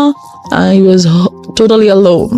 যেটা হলো, আব্বু আম্মু আমাকে স্কুলে নিয়ে যেত, স্কুল থেকে নিয়ে আসতো, এরকম চললো কিছুদিন, লাইক 6 or 7 months এরকমটা চললো। তারপর যেটা হলো, আর কতদিন সম্ভব স্কুলে নিয়ে যাওয়া, নিয়ে আসা, তাদের জন্য খুব টাফ। আম্মুর অফিসে লাইক শোকজ করে দিবে এমন একটা ব্যাপার, চাকরি থেকে বাদ দিয়ে দিবে এমন একটা ব্যাপার হয়ে গেছে। বিকজ সো আম্মু ভাবলো যে অনেকদিন তো হয়েছে, এখন বোধহয় সবকিছু normal, we can be back in our normal life again. তারপর যেটা হলো, আমাদের বাড়িটা তখন ছিল 3 তলা, এরপর উপরে কাজ ধরা হবে আর কি। তো খুব মিস্ত্রি আসে বাসায়। তো আব্বু তো সভাপতি বাসায় থাকেন না, আম্মুও থাকেন না। তো তখন আমি মেবি 6-এ পড়ি। দেন আব্বুর একটা ব্যাপার কি, উনি খুব ইসলামিক মাইন্ডেড, আর উনি সবাইকে এক চোখে দেখে। মিস্ত্রিদেরকে পাশে বসে খাওয়ায়, ভাই কাউকে কখনো তুমি তুই নো, অলওয়েজ আপনি, respect. He is a golden soul, heaven soul. আমি কি বলবো, I just love him. Anyways, so এরকমই করতো ওই টাইমটাতে। তো মিস্ত্রি আসতো, তাদেরকে সেভাবে রেসপেক্ট করতো। সবাই এক হয় না, আপনার রেসপেক্টটা সবাই কিন্তু সমানভাবে নিতে পারে না, এটা সম্ভব না। তো আমাদের স্যানিটারি মিস্ত্রি, যে স্যানিটারি সাইটটা দেখতেন, ওখানকার হেড, ওই মিস্ত্রি গ্রুপটার হেড। তো উনি খুবই আসতেন বাসায়, খুবই আসতেন, আর আমাকে খুবই আদর করতেন। তো আমার ছোট বোনটা বাসায় না থাকার কারণে এগুলো থেকে ও খুব দূরে ছিল আর কি। যাই হোক, তো ও বাসায় ছিল না বলতে, ও তো যে বললাম ডে শিফটে থাকার কারণে 10টার দিকে সকালে বের হতো। ও আচ্ছা, বাসায় ছিল না মনে হচ্ছে, তখন অন্য বাইরে স্কুলে ছিল। সো ওই ব্যাপারগুলো খুব একটা ফেস করতো না। তো ওই আঙ্কেলটা আসতো বাসায়, আমাকে আদর করতো, চকলেট নিয়ে আসতো, হ্যান ত্যান। একদিন যেটা হলো, রাতে উনি আসছে সাইড ভিজিটের জন্য, যে কিছু একটা প্ল্যান আছে ওনার, এটা বাবাকে বলবে। তো আমরা উপরে গিয়েছি, আম্মু আব্বু আমি, আমার ছোট বোন যায়নি, আমরা 3 জন গিয়েছি। তো উনি বলতেছে ব্যাপারগুলো। তো আব্বু সামহাও কিছু কারণে নিচে গিয়েছে, তো উনি আমাকে কোলে নিয়েছে। আমি কিন্তু তখন 6-এ পড়ি প্রায়। কোলে নেওয়ার মতো না, অনেক হেলদি, বেশ বড় হয়েছি, কোলে নেওয়া যায় না। তো উনি আমাকে কোলে নিল, আমি উঠবো না, উনি আমাকে জোর করে কোলে নিয়েছে, না আসো আম্মু, হ্যান ত্যান। উনি যেটা করলো, খুবই বাজেভাবে একটা কাজ করলো আমার সাথে, দ্যাট বলতে চাচ্ছি না। He did something very nasty, very nasty. And আমি ওই মুহূর্তে কান্না করে দিলাম, ওনার কোল থেকে লাফ দিয়ে কাইন্ড অফ আমার হাঁটুর উপর পড়ে গেলাম। অ্যান্ড আম্মু গেল, কি হয়েছে? আঙ্কেল বললো যে না কিছু হয় নাই, আমার হাতে তো ঘড়ি ছিল, ঘড়ি তো বোধহয় ওর গায়ে লাগছে। আমি খুব কান্না করতেছি। আম্মু বললো, কি হয়েছে আম্মু, চলো নিচে নিয়ে আসলো আমাকে। যেটা হলো, ওদিন রাতে আমি আম্মুকে কিছু বললাম না, ঘুমিয়ে গেলাম। পরের দিন থেকে উনি এলাকায় নেই, ওনাকে আর পাওয়া যাচ্ছে না, বিকজ উনি বুঝতে পারছো যে আমি আম্মুকে বলবো, উনি আর এলাকায় নেই। তো আমি ব্যাপারটা আম্মুকে কিছুটা বললাম, কিছুটা। সো ওনাকে তো আর পাওয়াই গেল না, কি আর করার। এই সব কিছু দিয়ে চলে গেল, এই হয়ে গেল হ্যারাসমেন্টের সাইড শেষ। এবার আমার নিজের ফল্টের সাইডগুলো চলে আসছে। তো আমি 7-এ পড়ি, আর এলাকার স্কুলে পড়ি, অ্যান্ড আমি খুব happy at that time. So and আমার বিরুদ্ধে যে রিউমার্সগুলো ছড়াইছিল, ওগুলোও কাইন্ড অফ ভ্যানিশড। সবাই জানতো যে আমি খুব বাজে খুব ফাজিল। আর যেহেতু আব্বু আম্মু নাই, বারণ করার কেউ নাই, ছেলেদের সাথে যে ক্রিকেট খেলতেছি, ওদের সাথে যে ফুটবল খেলতেছি, ছাদে বৃষ্টি হলে ভিজতেছি, নাচতেছি, তো এটা ছিল কাইন্ড অফ লাইক এই ধরনের মেয়েরা খুব বাজে হয়। এদের কাছে মেয়েদের সাথে এরা মিশতে পারে না, ভালো মেয়েদের সাথে এরা মেশে না। সো আমার মেয়ে বন্ধু কোনোদিনও হয়নি, কাজ যার সাথে না ওর সাথে চলা যাবে না, ও খারাপ, এমন একটা ইমেজ তৈরি হয়ে গেল আমার। সো আমার সব ছেলে বন্ধু, ওদের সাথে ওরা যা খেলে আমার তাই খেলতে হয়, সারাদিন তো বাসায় বসে থাকা সম্ভব না। তো এই খেলাধুলা যাই হোক, এক পর্যায়ে যেটা হলো, আমাদের এক সিনিয়র ভাইয়া, উনি আমাদের সাথে ক্রিকেট খেলতো, তো উনি যেটা করলো আমাকে, উনি বললো যে তোমাকে আমার খুব পছন্দ হয়েছে, I want to be in a relationship with you. Then I was like, কিছু বললাম না, ভাবলাম কি করবো হ্যান ত্যান। তো আমার বেস্ট ফ্রেন্ড ওকে বললাম, তো খুব হাসাহাসি করলো, সে সিনিয়র ভাইয়ের সাথে রিলেশন করবি তা তো তুই আমাদের আপু হয়ে যাবি না, এরকম কিছু না। তো আমি খুব ওর কথাটাতে আমি খুব মজা পেলাম, ওয়াও আমি তোদের আপু হয়ে যাবো, great, then I must do that. So আমি ওনার প্রপোজালটা অ্যাকসেপ্ট করে ফেললাম। যেটা হলো যে একদিন উনি ছাদে আসলো আমাদের দরজার মেইন গেট নর্মালি বন্ধ থাকে, বাট সামহাও ওই দিন আই ডোন্ট নো কীভাবে আসছে, ছাদে আসলো, এসে আমাকে আমাদের বাসার নাম্বার, আমার তখন ফোন নেই, বাসার নাম্বারে কল করলো, যেটা বাসা অলওয়েজ আম্মু রেখে যায় ফর সেফটি। কল দিলেও দিয়ে বললো যে আমি ছাদে এসেছি, তুমি ছাদে আসো। তো আমি ছাদে গেলাম, যাওয়ার পর he tried to kiss me, and এই ব্যাপারটা আমার কাছে অনেক নাস্টি ছিল, because I don't like it. Because আমি ছোটো থেকে ফিজিক্যালি অ্যাটাচড হওয়ার ব্যাপারগুলো আমার কাছে এতটাই ভয়ানক যে আমি এগুলো নিতে পারি না। অ্যাকচুয়ালি ও যখন শুরু করে তখন ও বলছিল যে এবার শুরু হচ্ছে আমার ফল্ট। আমি মনে মনে ভাবছিলাম যে নো, এতক্ষণ ধরে যেই কজটা ছিল সেটার ইফেক্টটা শুরু হচ্ছে। So that is the thing, যে ওর পার্সোনাল লাইফে কত বড় ক্ষতি হয়ে গেছে যে ও ওই পার্টটাকে মনে করছে জীবনের সবচেয়ে বিভীষিকাময় পার্ট। এবং আমরা আজকে এই বিষয়টাকে খুব ওপেনলি এখানে ডিসক্লোজ করছি দুটো কারণে। এক, বাবা মা যারা আছেন, ফ্যামিলিতে যারা অভিভাবক আছেন, তাদের প্রতি আমাদের একটা বিশেষ মেসেজ হচ্ছে যে আপনি যাই করেন না কেন জীবনে, যত পয়সা আর্ন করেন, যত বেশি বিজি থাকেন, হোয়াট ফর, কেন করেন? বিকজ আপনার সন্তানরা তো এসে ওই লিগেসিটা ধরবে, বিকজ আপনার সন্তানদের জন্যই তো সেই সন্তানকেই যদি আমি প্রপারলি বড় করতে না পারি, বা তার যদি একটা কমফোর্ট এনভায়রনমেন্ট আমি এনশিওর করতে না পারি, তাহলে এই পরিশ্রমী পয়সা কিসের জন্যে? প্রথম কথা হচ্ছে এটা। সো এটার প্রায়োরিটি অবশ্যই জরুরি, এক। দুই নম্বর হচ্ছে যে যারা আজকে অ্যাডাল্ট না বয়সের দিক থেকে, এবং অনেকেই হয়তো বা শুনবে রেডিওতে, তাদেরকে বলবো স্পিক আউট, বলো। কারণ এটা একটা মেয়ের ঘটনা না বাংলাদেশে, এটা একটা শিশুর ঘটনা না বাংলাদেশে, এরকম অসংখ্য মেয়ে, অসংখ্য শিশু, অসংখ্য নারীর ঘটনা এগুলো। হ্যাঁ, কারণ কেউ স্পিক আউট করে না, আমাদের সোসাইটিতে এগুলোকে ট্যাবু মনে করা হয়।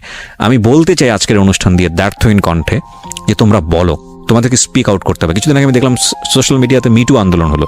মিটু আন্দোলন এটা অন্য একটা জিনিস, আমি যদিও এটাকে আমি মনে করি যে ইয়াস, এভাবে বলতে হবে, ডেসপার্টলি আসতে হবে। এবং সেই জায়গাটা থেকে আমি মনে করি যে পুরো দুনিয়াকে না জানালেও অন্তত ফ্যামিলিকে জানাও, ফ্যামিলি মেম্বারদেরকে খুব ডেসপারেটলি বলো। ও তো বলেছে, কিছু কিছু ক্ষেত্রে বলেছে, তারপরেও ওকে এতটা হ্যাসল ফেস করতে হয়েছে। কিন্তু আমি জানি এরকম অসংখ্য শিশু আছে, অসংখ্য কিশোর কিশোরী আছে যারা কখনো স্পিক আউট করে না, সারাটা জীবন ধরে তাদের মধ্যে এটা ট্রমা হয়ে যায় এবং তারা সারাটা জীবন ধরে এটা বয়ে বেড়ায়। তো সেই জায়গাটা থেকে আমি রিকোয়েস্ট করবো সবাইকে, প্লিজ স্পিক আউট। ওকে, হ্যাঁ বলো তারপর। তো যেটা হলো যে আমার ওটা ভালো লাগলো না ব্যাপারটা, ওর বিহেভিয়ারটা। সো আমি টোটালি বললাম যে I am not liking your behaviour, so I am not going to be in a relationship with you anymore. So I broke up with him. Okay, just because of this reason. Yeah, because I don't like it. আমার কাছে relationship মানে কি, সম্পর্ক তো সবার সাথেই হয়, বাবা মা আমার একটা সম্পর্ক, বন্ধু বান্ধব আমার একটা সম্পর্ক, এটাও তেমন একটা সম্পর্ক। So I just don't like it. After that যেটা হলো, ব্রেকআপ তো হইলো, বাট ও তো এলাকার বড় ভাই, so it's not good for me. ব্রেকআপটা হয়তো আমার জন্য ভালো না। যেটা করলো, অলওয়েজ আমাকে ডিস্টার্ব করতেছে, রাস্তায় বের হতে পারছি না, বাজে কমেন্টস হচ্ছে, কি বলবো, এই আমার গায়ে ইট ছুটে মারতেছে, ওদিক থেকে রং দিচ্ছে গায়ের মধ্যে, বেরোতেই পারতেছে না রাস্তায়, কুকুর ছেড়ে দিচ্ছে পিছনে। What are all this? Just because I broke up with you, why? আমাকে তোমার যেমন প্রপোজ করার রাইট আছে, আমারও তোমার প্রপোজাল রিফিউজ করার রাইট আছে, এটা তুমি করতে পারো না। এরকম কিছুদিন যাওয়ার পর যেটা হয়, আমার যে বেস্ট ফ্রেন্ড, ও যেটা করে, আমাদের কিছু বাচ্চা কাচ্চা নিয়ে এলাকার কিছু সিনিয়র পার্সনদের কাছে যায় অ্যান্ড এই ব্যাপারগুলো বলে, রিকোয়েস্ট করে যে এই গ্রুপটা খুব মেয়েদেরকে খুবই, অথচ মেয়েদেরকে কিছু না, আমি একা এগুলো ফেস করছি, খুব বলে যে ওরা এরকম করছে, প্লিজ আপনারা ওদের বিরুদ্ধে কিছু একটা করেন। যাই হোক, তো সামহাও ওই ছেলেটা মেবি এরিয়া চেঞ্জ করে অন্য কোথাও বাসা নিয়ে নেয়। এবার যেটা হয়, আমাকে একটা ছেলে প্রপোজ করে, প্রপোজ তো না ঠিক, ব্ল্যাকমেইল করে for to be in a relationship with him. Like ওর বাবাও একজন অ্যাডভোকেট অ্যান্ড ওর আম্মু হাউস ওয়াইফ, ওর বড় দুটো বোন আছে, দুজনেই এডুকেটেড। বলতে গেলে ওর ফ্যামিলিটা খুব ভালো, বাট ও জানি না কেন এমন হয়েছে, সম্পূর্ণ বিপরীত এবং বিকৃত মস্তিষ্কের একজন মানুষ আমার মনে হয়। বিকজ ও যেটা করতো, আমাকে প্রপোজ করে কয়েকবার, আমি বারবার রিফিউজ করে দিই because he looked so ugly first, second his behaviour was so nasty, so I didn't like him at all. সব থেকে বড় কথা হচ্ছে, অলওয়েজ এলাকায় আমি যখনই বেরোতাম দেখতাম সিগারেট খাচ্ছে, এটা আমার অনেক অপছন্দ ছিল ওই টাইমটাতে। So I refused his proposal. একদিন যেটা হলো, রিক্সা দিয়ে যাচ্ছি, চলন্ত রিক্সা লাফ দিয়ে উঠে পড়লো, you have to accept my proposal anyhow. মানা করে দিলাম।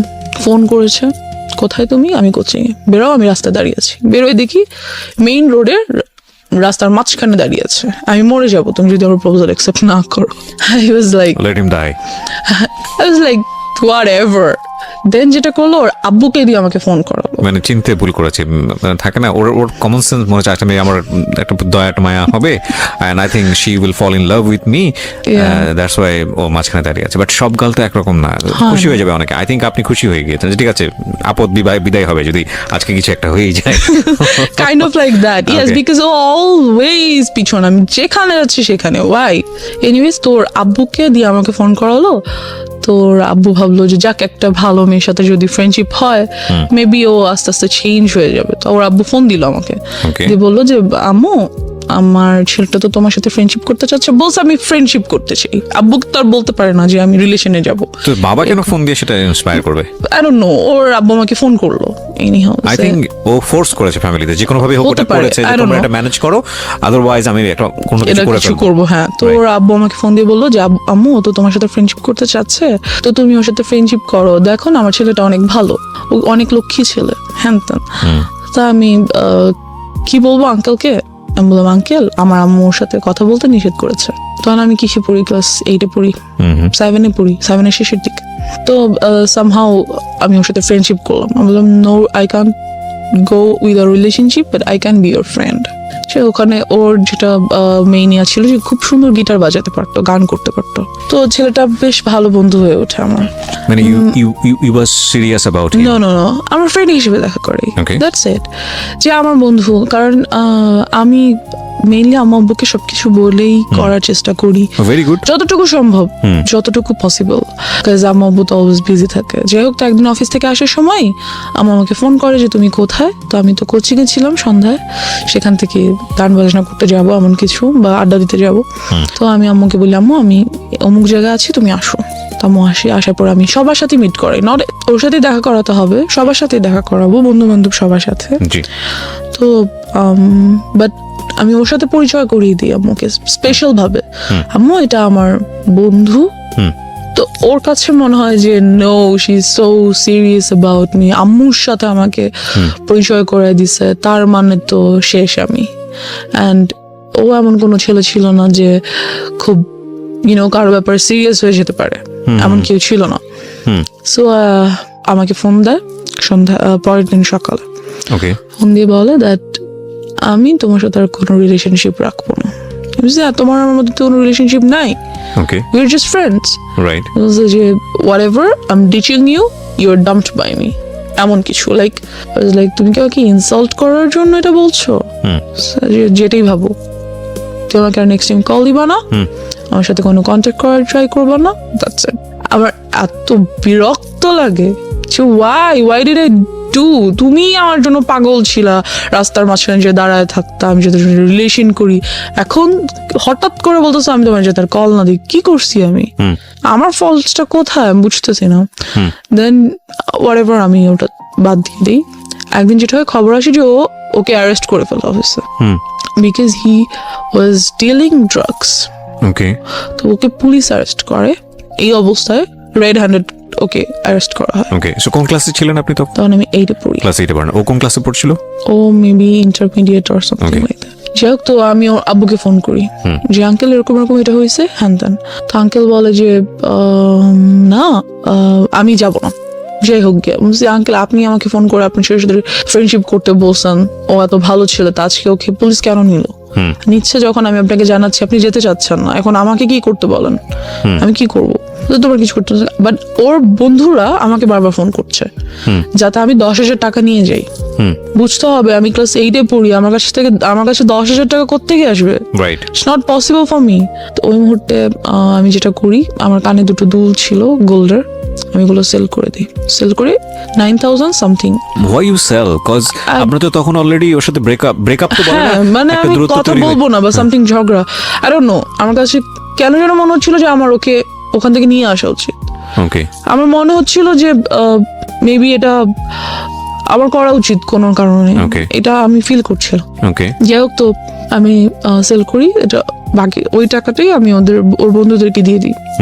তো ওকে নিয়ে আসে। দেন যেটা হয় যে ওর কাছে অনেকগুলো ড্রাগস প্রোডাক্টস ছিল, লাইক কিছু ট্যাবলেটস ছিল, pink, green, yellow, those are kind of ইয়াবা, আর কিছু আর বটল ছিল, ইনজেকশন মেডিসিনের যে বটল কি পুলিশ পেয়েছে ওর কাছ থেকে হ্যাঁ নাকি ও আপনি পরবর্তী না না না, ওগুলো আমাকে ওগুলোর বাসায় ছিল। আচ্ছা, ওকে তো জামিন দিয়ে নিয়ে আসা হয়, বাসায় নিয়ে এসেছে। আপনি টাকা নিয়ে কোথায় যান?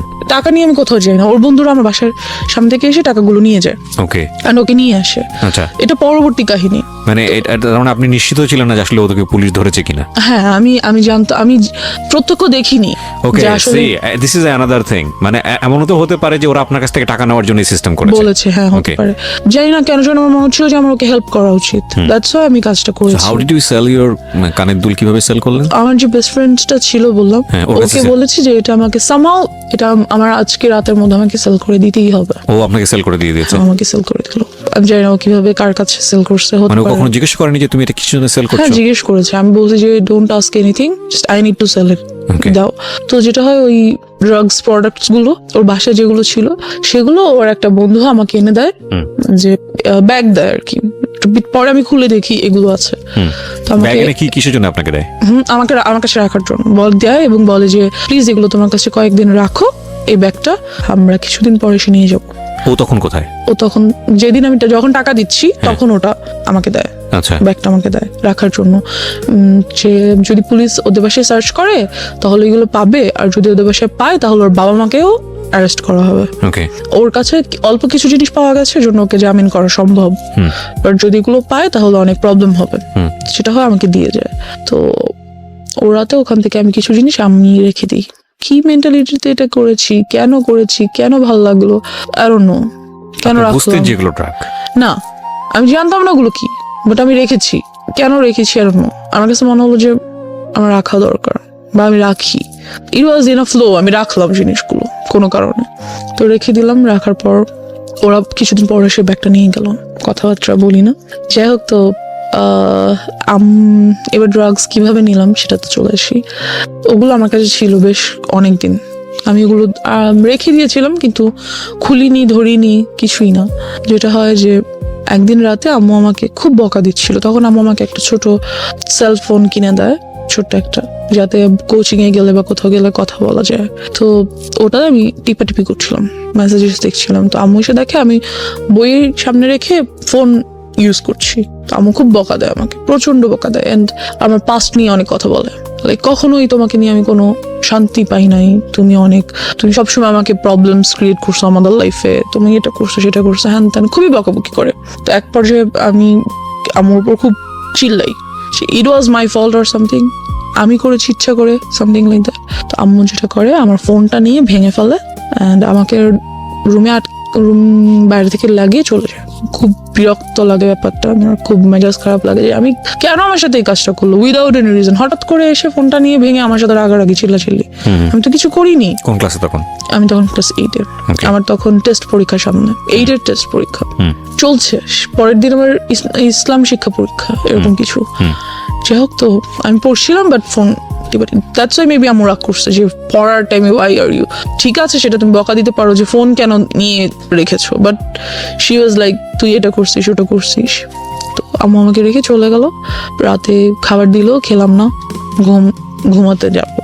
আম্মু ওদিন আমার সাথে আমার রুমে ঘুমাবে, যা ঘুমাচ্ছে। তো আমার ব্যাপারগুলো এত খারাপ লাগছিল যে আসলেই মেবি আমি আমার আব্বুর লাইফে অনেক বড় একটা প্রবলেম আমার জন্য, হয়তো বা আসলেই তারা অনেক সাফার করছে, যেহেতু আমার জন্য পুলিশের কাছে যেতে হয়েছে, এলাকায় প্রবলেম হয়েছে, a lot of things they had to suffer for me, so I was like আমার মেবি বাসা থেকে চলে যাওয়া উচিত, হয়তো আমি না থাকলে আব্বু আম্মুর কোনো প্রবলেম হবে না, তো তারা কি বলবো তাদের সব প্রবলেম সলভ হয়ে যাবে, আমি হয়তো তাদের প্রবলেম। আমি যেটা করলাম রাত্রে প্রায় 1:30টার দিকে ঘুম থেকে উঠে বাসা থেকে বের হয়ে গেলাম। And you don't know আপনি কোথায় যাচ্ছেন? নো আই ডোন্ট নো, আমার জাস্ট মনে হচ্ছিল আমি হয় মারা যাবো, আদারওয়াইজ এই বাসায় থাকবো না। ওকে, বিকজ আমি হচ্ছি এই বাসার প্রবলেম, আমি নাই তো বাসাটা শান্তি থাকবে, বিকজ আম্মুর কথা আমার এমনই মনে হচ্ছিল। তো আমি বের হয়ে গেলাম, বের হয়ে রাস্তা একটু সামনে যেয়ে বসে রইলাম, একটা বাসার সামনে বসে রইলাম। তো তখন মনে হচ্ছিল যে না বাসায় চলে যাই, বাসায় চলে যাই। আম্মা ঘুম থেকে উঠার আগে বা এটা জানতে পারার আগে যে আমি বাসায় নেই, আমি বাসায় চলে যাই। আর ভাবলাম না যাবো না, like I was confused and এর মধ্যে অনেক রাত হয়ে গেছে। তো যেটা হলো আব্বু ঘুম থেকে উঠে গেল এবং দেখলো আমি নেই, এলাকায় কিছু লোককে ফোন দিল, এক পর্যায়ে অনেক টাইম হয়ে গেল আর কি, প্রায় ভোর হয়ে আসছে, তখন আব্বু পুলিশকে ফোন করলো। আব্বু পরিচিত ছিল থানার পুলিশদের সাথে, তো ফোন করলো যে দেখেন কোথাও আছে কিনা। তো টহলদার যে পুলিশরা ছিল আমাকে পেলো অ্যান্ড বাসায় নিয়ে আসলো। অ্যান্ড আব্বু আমাকে কিছুই বললো না, কোনো বকাঝকা করলো না, কিছু করলো না, বিকজ আব্বু নিউ দ্যাট আম্মু আমাকে এমন কিছু একটা বলছে যার জন্য আমি কাজটা করছি। তো আব্বু আমাকে জাস্ট বললো যে নেক্সট টাইম যদি কখনো তুমি বাইরে যেতে চাও, রাতে ঘুরতে যেতে ইচ্ছে করে, তাহলে বাবাকে বলবা, আমি তোমাকে নিয়ে যাবো। So I was like wow great. But আমার এইটাতে হয়তো আমার ফিল করা উচিত ছিল যে না বাবা আমাকে একটা চান্স দিছে, I should take it. But আমার কেন যেন খুব বিরক্ত লাগছিল, বকা দিল না কেন আমাকে, আমি রাতের বেলা বের হয়ে গেছি, আমাকে অবশ্যই বকা দেওয়া দরকার ছিল, দিল না কেন, কেমন যেন লাগছিল। এরপর থেকে যেটা হলো আম্মুর সাথে আমার আর কোনো কমিউনিকেশন হচ্ছে না, কথাবার্তা হচ্ছে না। আর আমার খুব মাথা ব্যথা হতো, আমার হতো যে মাথা ব্যথায় মাথা ফেটে যাচ্ছে, এত মাথা ব্যথা হতো। যেটা হলো আমি যাতে কোনোভাবে লাইক আর হ্যারাসড না হই, এই থটটা থেকে আমি অনেক বন্ধুদের সাথে, এমন ছেলেদের সাথে ফ্রেন্ডশিপ করেছিলাম যে যারা আমাকে মিস করতে পারে। করার কারণ হচ্ছে এটা যে ওরাই যখন আমার ফ্রেন্ড হবে তখন ওরা আর আমাকে টিস করবে না বা আমাকে কোনো প্রবলেম করবে না। তো ওদের মধ্যে থেকে একজন আমাকে বললো কি যে তুই সিগারেট খা, সিগারেট খেলে যেটা হবে মাথা ব্যথা করবে না। তো আমি সেই কাজটাই করলাম, সিগারেট খেলাম।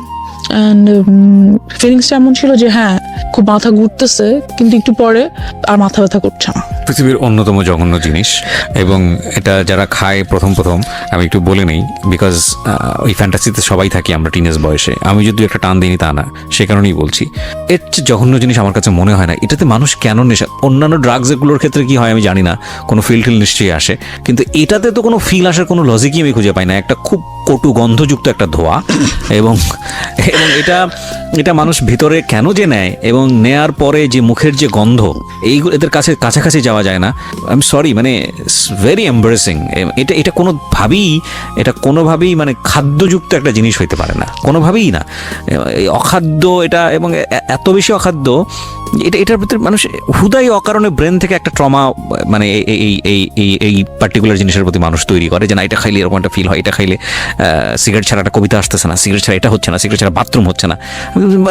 ফালতু থিং, নাম্বার 1 ফালতু থিং, এত দুর্গন্ধযুক্ত জিনিস। জি বলেন। এনিওয়েজ, তো যেটা হয় সিগারেট খাওয়া শুরু করে দিই আস্তে আস্তে, আর ওই পিরিয়ডটাতে আমার আর রাতে ঘুম আসে না। How do you smoke? Because আপনার তো ফ্যামিলিতে এটা জানানোর কোনো সুযোগ নেই। আমি ওই যে বললাম ক্লাস 8 এর পর অবস্থায় আপনি স্মোক করেন, রাইট? বাসায় যার যার রুম আলাদা, কেউ কারোর রুমে যাচ্ছে না, আর রাতে তো সবাই ঘুমিয়ে যাচ্ছে, আমি আমার রুমে আছি। Like so you locked your room? No, I never locked my room, because আম্মু মাঝে মাঝে আসে, বাট রুম সবাই ঘুমিয়ে গেলে কিন্তু কেউ হাঁটলে সাউন্ড পাওয়া যায়, আপনি বুঝতে পারেন যে কেউ আসলে আমি ফেলে দেই, ফ্যান ছেড়ে একটু স্প্রে করে দিই, দ্যাটস ইট। এটা আমাকে ওরা শিখিয়ে দিয়েছে, এরকম করলে কোনো স্মেল পাবে না, হ্যান ত্যান। চকলেট রাখা যায় সাথে, তা আব্বু বুঝে না, আর আসলে তারা আসেও না। যাই হোক, তো আমার রাতে ঘুম আসে না, কোনোভাবেই আমার ঘুম আসে না। ঘুম আসলেই আমি আজেবাজে স্বপ্ন দেখি, চোখ বন্ধ করলেই আমি দেখি that someone is trying to do something with me, they are like holding me, আমাকে দুই দিক থেকে দুইজনে ধরে টেনে ছিঁড়ে ফেলতেছে। ভয়ানক সব স্বপ্ন দেখি, লাইক আমি ঘুমাতে পারি না, ঘুম আসলে ঘুম ভেঙে যায় আজে বাজে স্বপ্ন দেখে। তো আমি এরকম একদিন রাতে ঘুমাচ্ছি, এমন একটা স্বপ্ন দেখলাম। স্বপ্ন দেখে আমার এত ভয় পেলাম, ঘুম থেকে উঠে আমি ওই যে জিনিসগুলো এনে রেখেছিলাম ছেলেটার ব্যাগ থেকে, সেখান থেকে একটা বটল নিয়ে ইয়াটা খোলার চেষ্টা করি, কিন্তু এটা খোলা যাচ্ছিল না ক্যাপটা। তো বুঝতে পারি যে ওটা সিরিঞ্জের সুইটা ঢুকিয়ে টান দিয়ে খুলতে হবে। So I did this, but আমি ওটা বডিতে পুশ করি না, যেটা করি গ্লাসে, মানে নেই, একটা ছোট গ্লাসের মধ্যে নেই, নিয়ে আমি ওটা খাই ওই দিন রাতে। যেটা হয় যে ওটা এতটা তিতা ছিল, আর খাওয়ার ঠিক 10 থেকে 15 মিনিটের মধ্যে আমি সেন্সলেস হয়ে যাই। সেন্সলেস হয়ে যাওয়ার পর আব্বু আম্মু সামাও মেবি আমাকে রাতে দেখতে এসেছিল যে ঘুমাচ্ছি কিনা, ঠিক আছে কিনা, একটু বাদে আর কি। আমি সেন্সলেস হয়ে যাওয়ার কিছুক্ষণ পর তো দেখে আমি মাটিতে শুয়ে আছি, ফ্লোরে। তো তারা এসে দেখে, আব্বু আমাকে ধরে সোজা করে দেখে আমার মুখ থেকে ফেনা বের হচ্ছে। দেখে আমাকে সাথে সাথে হসপিটাল নিয়ে যায়। হসপিটাল নিয়ে যাওয়ার পর What was it? এটা কি ছিল? I don't know, maybe some drug product যেটা বডিতে নিতে হয়, of course, যেহেতু ইনজেকশন ইয়াগুলোতে ছিল, বটলগুলোতে ছিল। সেটা আপনি খেয়ে ফেলেছেন? হ্যাঁ, সেটা আমি খেয়ে ফেলেছি। আমি বুঝতে পারিনি যে জিনিসটা আসলে যে কি ধরনের ড্রাগ প্রোডাক্ট, বুঝতে পারছিলাম না। যেটা হয় তো নিয়ে ওয়াশ করে বাসায় নিয়ে আসে, 2 দিন হসপিটাল থেকে বাসায় চলে আসি। এরপর থেকে আমি কেউ জন্য আমার ভালো লাগে না, আমি রাতেও ঘুমাতে পারি না, দিনে আমার কিছুতেই শান্তি লাগছে না, কিছুতেই আমি থাকতে পারছি না। যেটা শুরু করি, সিগারেট তো খাই, সাথে ফ্রেন্ড সার্কেলরা আমাকে বিভিন্ন ধরনের মদ এনে দেয়, ওগুলো খাই, বাট তাহলে আমি ঘুমাতে পারি। যেটা ঘুমাতে পারি বলতে কি, মানে সেন্স থাকে না কোনো, ঘুমিয়ে যাই, সকালে উঠি, এই ঘুম বলা যায় না এটাকে আর কি। তো এভাবে করতে করতে এক পর্যায়ে যেটা হয়, আমার হেলথ খুব খারাপ হয়ে যেতে থাকে। তো আমি বুঝতে পারি that what ever I am doing is not good for me. কি করব, ভাল লাগছিল না, এগুলো ছাড়া কোনোভাবেই থাকতে পারছিলাম না। এর বাহিরে আরো কিছু ড্রাগ প্রোডাক্টস ট্রাই করতে চাই, মেবি ওগুলোর দ্বারা এগুলো ওভারকাম করতে পারবো, এমন একটা থট ছিল যে হয়তো ওগুলো যদি আমি ট্রাই করি তাহলে হয়তো এগুলো ওভারকাম করতে পারবো, এমন একটা ব্যাপার। তো একদিন একটা ফ্রেন্ড বলে যে ঠিক আছে, তোকে আজকে ইয়াবা ট্রাই করাবো, তার জন্য অমুক ফ্রেন্ডের বাসায় যাবো, ওর বাসায় আজকে আব্বু আম্মু থাকবে না। ওকে, দেন ওরা অনেকগুলো ছেলে সবাই, আর আমি আর একটা মেয়ে আমার সাথে, আর একটা ফ্রেন্ডের ওয়াইফ, ওরা বিয়ে করে ফেলেছে, এরকম কিছু। তো আসলো, ওরা সবাই ইয়াবা ট্রাই করছে। তো যখন আমার টার্ন আসলো আর কি, আমার কাছে খুব ভয় লাগছিল যে আমি কি আসলে এটা করবো, কারণ এটা নেওয়ার সাথে সাথে আমি দেখতেছিলাম সবাই শুয়ে পড়তেছে, যে এটা ট্রাই করতেছে শুয়ে পড়তেছে, লাইক সেন্সলেস হয়ে যাচ্ছে, আর সামথিং নেশাগ্রস্ত হয়ে যাচ্ছে। তো আমার খুব ভয় লাগছিল যে আমি কি আসলে এটা করব। তো ভাবলাম যে করবো না, খুব ভয় পাচ্ছিলাম। ওখান থেকে চলে আসি। সামহাও ওরা আমাকে যেতে খুব মানা করে। তো ওদের মধ্যে থেকে 2জন অপরিচিত ছেলেও ছিল, ওরা নিচ্ছিল না, ওদের আমার আগে নেওয়ার কথা ছিল। 2টা কারণে আমি ভয় পেয়েছিলাম, ওদের আমার আগে নেওয়ার কথা ছিল, বাট ওরা নিচ্ছিল না। তো আমি ভাবলাম যে হয়তো হতে পারে যে আমাকে এজন্য এখানে আনা হয়েছে যে আমি ড্রাগসটা নিবো, then they are going to do something with. আমার ব্রেনে শুধু এটাই কাজ করছিল, দ্যাটস আমি নিলাম না, চলে আসলাম ওখান থেকে। ড্রাগ অ্যাডিকশনের মধ্যে তাহলে কিছুই পড়ে না, শুধু পরে আমি খুব সিগারেট খেতাম অ্যান্ড এলাকার সবাই এটা জানতো, আব্বুকে খুব বিচার দিত। তো একদিন আব্বু আমাকে সরাসরি এসে ধরার জন্য রাতে ঘুমায় না, বিকজ পাশের বিল্ডিং এর লোকের আব্বুকে এটা বলতো সিগারেট খায় আমরা দেখি, হ্যাঁ ছাদে যেয়ে খায় বা বারান্দায় বসে খায় আমরা দেখি। তো একদিন রাতে আব্বু ঘুমায় না, আমি সিগারেট খাচ্ছি, এরই মধ্যে আব্বু রুমে এন্টার করে। আমি ওর বুঝতে পারি না, বিকজ ফ্যান চলছিল, আমি খেয়াল করি না, শব্দ পাই না। তো আব্বু এসে আমার সামনে এসে দাঁড়িয়ে he says, you have cigarettes? I say yes. কিছু করার নেই, আমাকে তো দেখে ফেলেছে। দেন হি সেজ, আমাকেও দাও, আমিও একটু খাবো। বাবা কখনো সিগারেট তো দূরের কথা, আব্বু চাও খায় না, কিছুই খায় না, কোনো ধরনের আউট ভাত বা নর্মাল খাবার ছাড়া আউট কোনো কিছু বাবা খায় না। হি সেড, আমাকে একটু দাও, আমি খাবো। কেন খাও, কি ভালো লাগে? বকা দেয় না আমাকে কোনো। তো আব্বু ওদিন সারা রাত আমার সাথে অনেক গল্প করে, তার লাইফ সম্পর্কে অনেক কিছু বোঝায়। দেন যেটা হয় যে আমি বুঝতে পারি, বাট সিগারেট ছেড়ে দেওয়াটা তো ইজি না, and I couldn't do that. তো আমার যে বেস্ট ফ্রেন্ডের কথা বলছিলাম, সবই জানতো মোটামুটি। এক পর্যায়ে আমাকে প্রপোজ করে that yes, I like you so much and I think you must be my ও জানতো যে girlfriend. আপনার এই Yeah. আদ্যপান্ত সব জানতো? হ্যাঁ, ও সব কিছু জানতো, ও ছোট থেকে আমার সাথে ছিল। অ্যান্ড আপনার এই ধরনের অ্যাক্টিভিটিসে আপনার পড়াশোনায় কোনো ক্ষতি হতো না? হ্যাঁ, অফকোর্স আমার রেজাল্ট অলওয়েজ খারাপ হতো, পড়াশোনায় মনোযোগ ছিল না, এরকম চিন্তা কিছু। করে দেখেন, একটা root cause basically sexual harassment, and ওই জায়গাটা থেকে একটা মেয়ের জীবনটাকে কিভাবে অন্যদিকে নিয়ে যাচ্ছে। ওকে, তো ওর প্রপোজালটা আমি অ্যাকসেপ্ট করে ফেলি। ও আমার ক্লাসমেট, বাট ও জানি না ও ইচ্ছা করে কিনা বা আল্লাহ প্রদত্ত হতে পারে, ওর সাথে থাকার কারণে দেখা গেছে আমি অনেক কিছু স্কিপ করতাম। লাইক হ্যাঁ আচ্ছা কোচিংয়ে যাও, প্লিজ যাও পড়ো, ওকে আমার নোটটা নাও। লাইক পড়াশোনার ব্যাপারেও আমাকে খুব হেল্প করতো। অ্যান্ড যেটা হতো যে যেই জিনিসটাতে আমি ভয় পেতাম, like if somebody touches me, আমি এটা কখনো নিতে পারতাম না যে কেউ আমাকে টাচ করতেছে। আমার কাছে এসে কোনো ছেলে বসলেও আমার বিরক্ত লাগতো, ভালো লাগতো না। আমার আমি হ্যালুসিনেট করতাম that he is coming towards me, trying to touch me, something like that. আমি মেন্টালি লাইক কি বলবো, উইক হয়ে যাচ্ছিলাম। বাট এই কাজটাও কখনো করতো না, যেটা আমাকে ওর কাছে খুব কমফোর্ট ফিল করতাম। Okay, okay. Because he never use to do this, যেটা আমার ছেলেদের প্রতি অলওয়েজ থিঙ্কিং ছিল, এই কাজটাও করতো না কখনো আমার সাথে। So he was like very friendly with me, helpful, lovable, something like that. তো নোট করে দিত, আমার সব নোটও করে দিত, হোমওয়ার্ক করে দিত। লাইক ও আমাকে ইন্সপায়ার করতো সব কিছুতে, আমাকে বুঝায় বলতো। I use to cry with him that I had all this in my life. সাধারণত বেসিক্যালি দেখা যায় কি যে কোনো ছেলে যদি রিলেশনশিপে যেতে চায়, তারা কখনোই এমন একটা মেয়ের সাথে রিলেশনশিপ করবে না যার লাইফে এই ধরনের হিস্ট্রি ছিল। I guess no. অ্যান্ড কোর্সে তো গুড, অ্যাটলিস্ট ওরা একবার হলেও বলবে যে তুই এগুলো করে আসছিস। যখন একদম টেম্পার লুজ করে তখন এগুলো রেকর্ড দেয়, আর ওকে অ্যাবিউজ করবে, আর ওকে ইউনো কি বলবো, একটু আন্ডার এস্টিমেট করবে। বাট যেটা ওর ক্ষেত্রে হতো, ও কখনোই এই কাজগুলো আমার সাথে করতো না। আর অলওয়েজ আমাকে খুব ইন্সপায়ার করতো that it's okay, you are going to overcome all this, it's fine. How your family treated you? Because you know বাবা জেনে গেল যে তুমি সিগারেট করছো, আমি তোমাকে তুমি করেই বলি, বিকজ তুমি আমার অনেক ছোট হবা, এতক্ষণ পরে তুমি চলে এসছো। It's so okay. তুমি সিগারেট নিচ্ছ এবং তোমার বাবা তোমার সাথে বিষয়গুলো শেয়ার করছে, তারও পার্সোনাল লাইফ শেয়ার করছে, তার মানে খুব ইন্টেলিজেন্টলি সেই জিনিসটাকে ডিল করছিল। Right. এবং সে খুব ভালোভাবে বুঝতে পারছিল যে আমার মেয়েকে যদি আমি এখন খুব অতিরিক্ত শাসনের জায়গায় নিয়ে যাই, সে আরো বেশি খারাপ হয়ে যেতে পারে। Right. সো খুব ইন্টেলিজেন্টলি সে ডিল করছিল। বাট এটা নিয়ে কি তোমার বাবা মার মধ্যে কোনো ধরনের কোনো ঝামেলা দেখতা? কোর্স তারা কি বলবো, তোমাকে নিয়ে ঝগড়া করা বা না কোনো না, তাহলে আমার আব্বু আম্মু খুব কাম, আগেই তো বলেছি। তারা ঝগড়া করতো না, বাট টেন্সড থাকতো অফকোর্স। মাঝে মাঝে যদি আমি যেহেতু রাতে ঘুমাতে পারি না, স্টিল পারি না, আমি যদি উঠে তাদের রুমের কাছাকাছি যাই। তুমি রাতে ঘুমানো বলে আমার অনুষ্ঠানগুলো শুনেছো, that's why you are here. এটা আমি একটু জাস্ট খালি বলে দিলাম। ও কোনো অ্যান্ড্রয়েড ইউজ করে না এবং এটার পিছনে একটা রিজন আছে। রিজনটা কি বলো তো?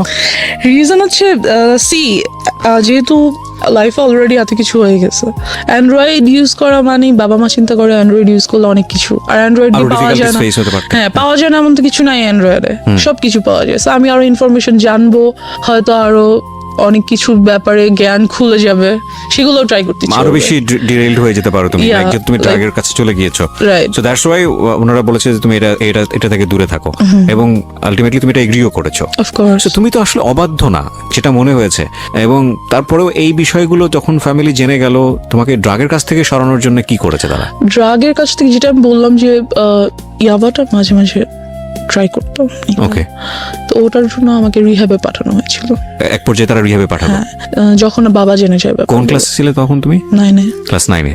আচ্ছা, তারপর? বেশি দিন আমি ছিলাম না অবশ্য সেখানে। বেশি দিন কি, আই মিন টু সে, ওখানকার ডাক্তারদের সাথে খুব কথাবার্তা হতো, আর যা ট্রিটমেন্ট ছিল বাসাই তা চলতো। বিভিন্ন ধরনের মেডিসিনস অ্যান্ড ট্রিটমেন্টস, ওগুলো বাসাই হতো। এই তারপর আস্তে আস্তে সেগুলো থেকে চলে যাই, অ্যান্ড আল্লাহর রহমতে আমি এখন কোনো কিছুই আর নেই না, Okay. Nothing. I am totally out of it. এখন তো ফ্যামিলি সবকিছু জানে তোমার সম্পর্কে, হ্যাঁ, তো সবকিছু জানার পরে তারপরে সবকিছু বলতে জানে আর কি। মানে ডেফিনেটলি তুমি যেগুলো এখানে যেগুলো বলেছো সেগুলো থেকে আমার কাছে মনে হয়েছে যে অনেক কিছুই জানে। তো এরপরে তোমার প্রতি তাদের যে আচরণটা, সে আচরণটা কি তোমাকে কমফোর্ট দেয় ফ্যামিলি এনভায়রনমেন্টে? হ্যাঁ, of course comfort. They are a comfort zone for me. Of course they are. Because আমার আব্বু খুব ইন্টেলিজেন্টলি সবকিছু হ্যান্ডেল করে। দে ফিলস যে হ্যাঁ আমার ওকে কন্ট্রোল করা দরকার, আর আমার ওকে ম্যানেজ করা দরকার, মেনটেন করা দরকার, বাট ওকে টর্চার করে না, মেন্টালিও না, ফিজিক্যালিও না, because they knows about it.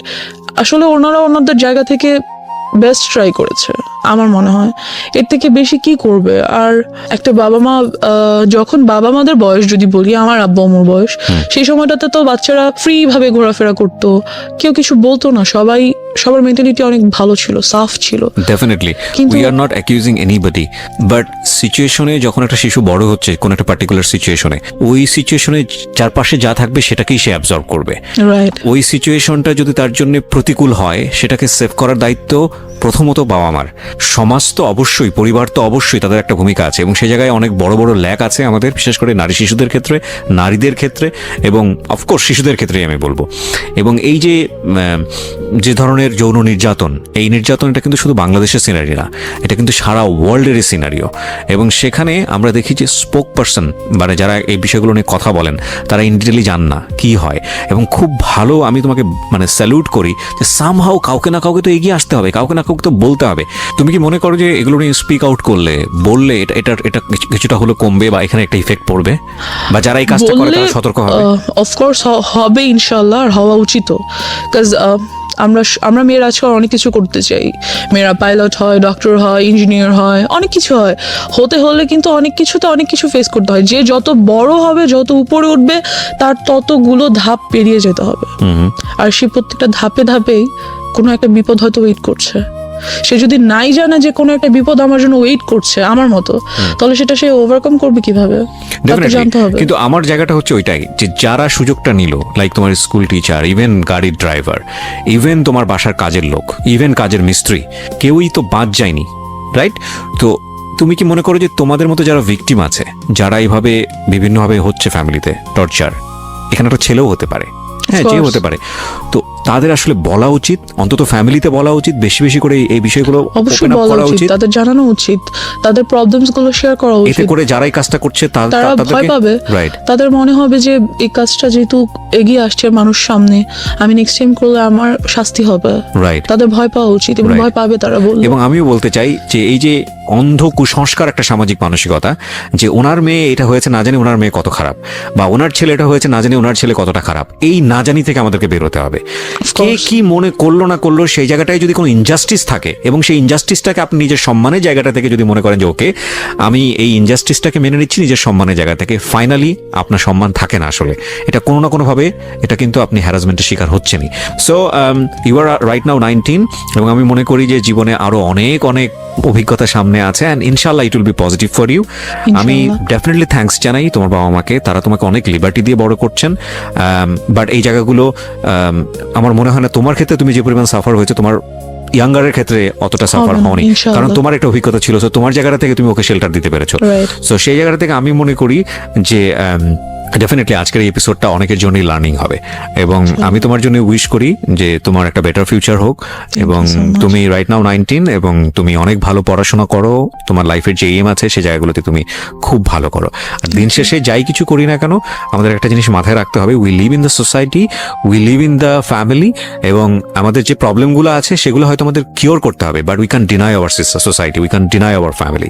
So বাবা মা যাই কিছু করুক না কেন, যেটাই কিছু করুক না কেন, তারা আমাদের বেস্ট গিফট আমাদের দুনিয়াতে, এবং we have to respect them, এটা হচ্ছে শেষ কথা। So thank you so much আমার এখানে আসার জন্য, wish you best of luck. Thank you so much.